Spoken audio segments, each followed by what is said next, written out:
Assalamualaikum warahmatullahi wabarakatuh. Waalaikumsalam warahmatullahi wabarakatuh. Sahabat-sahabat yang berbahagia, bertemu lagi dengan kami di acara Seruling. Sebagaimana biasanya, ini mungkin sangat lama ya. Kita tidak karena mungkin ada masa pandemi ini. Iya, pandemi, libur segala-galanya. Ya, juga selain itu juga mencari waktunya Bapak itu sangat sulit sekali. Woi, nggak begitu juga Mas Anjas.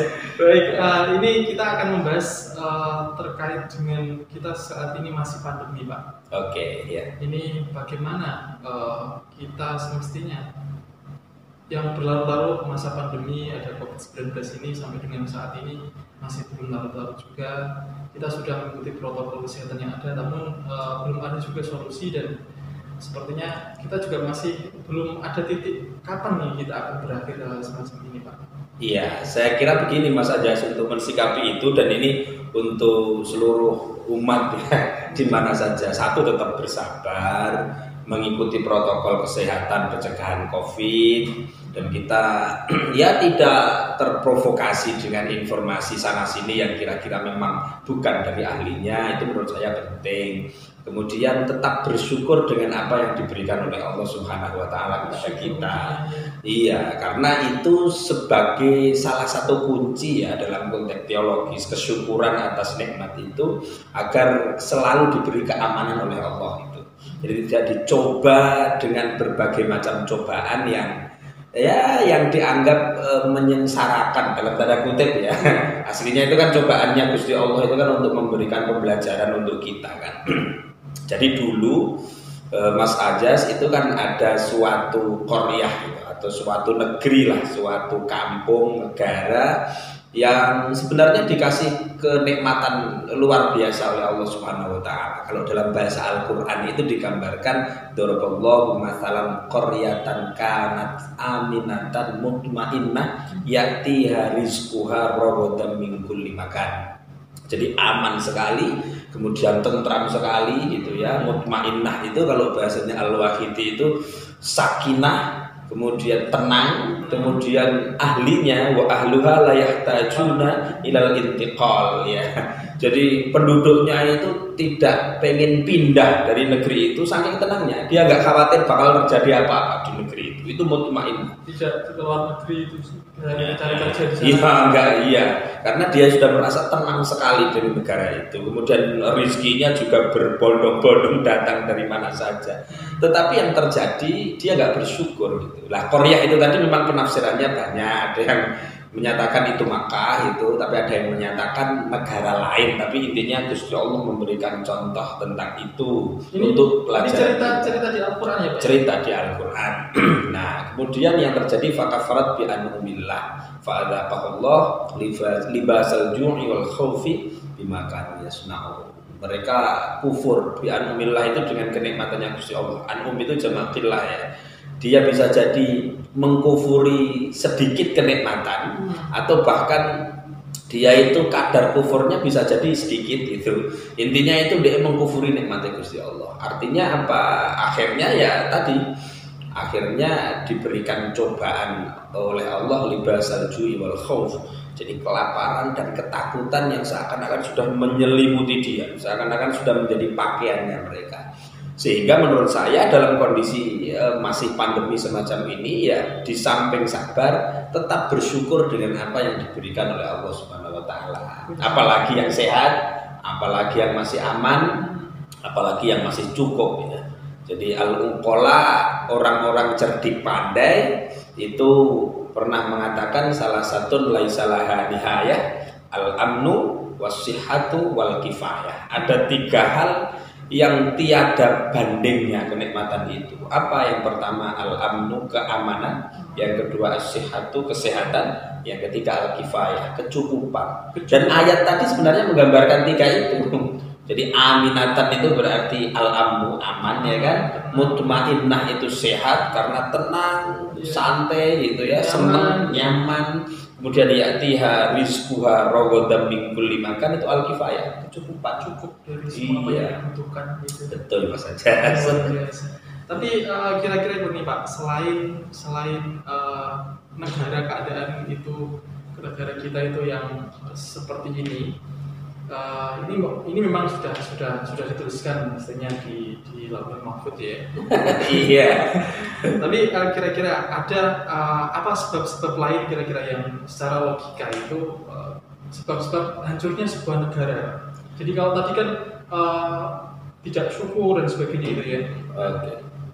Itu begini, memang ada yang mengatakan bahwa suatu qaryah, suatu negara atau bangsa itu bisa hancur karena dua hal.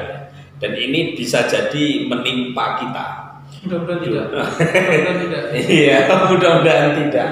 Yang pertama itu karena kejahatan kaum elitnya. Nung dia jahat, nung akhirnya rakus dan korupsi. Elit bukan aliti. Elit, yang elit jahat gitu, sehingga rakus dan akhirnya korupsi. Yang kedua, kaum alitnya itu frustasi, sehingga dia putus asa itu, harus mungkin nanti pegawai dan seterusnya. Sehingga dua hal itu harus dihindari.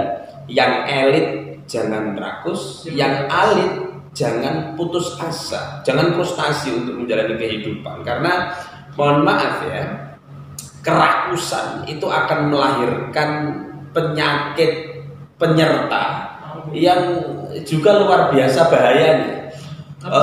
Syekh Abdul Somad Al-Falimbani gitu, dan rotor gaya kan, kayak referensi gitu ya. Iya Pak.